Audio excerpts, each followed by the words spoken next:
तिखट, थोडीशी हळद, धने जिरे पूड, कोथिंबिरीची पूड, कसुरी मेथी टाकायची असेल तर टाका, नाही टाकली तरी पण चालेल. चवीनुसार मीठ.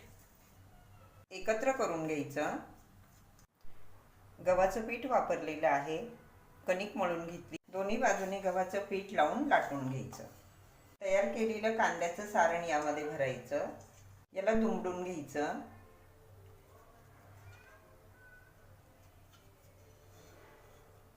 थोडंसं दाबून घ्यायचं म्हणजे सारण सगळीकडे पसरतं. दोन्ही बाजूने गव्हाचं पीठ लावून लाटून घ्यायचं. पराठा लाटून घेतला. तवा गरम झाला. आता पराठा भाजून घेऊ. त्यामुळे पराठा लाटताना किंचित जाडसर ठेवायचा.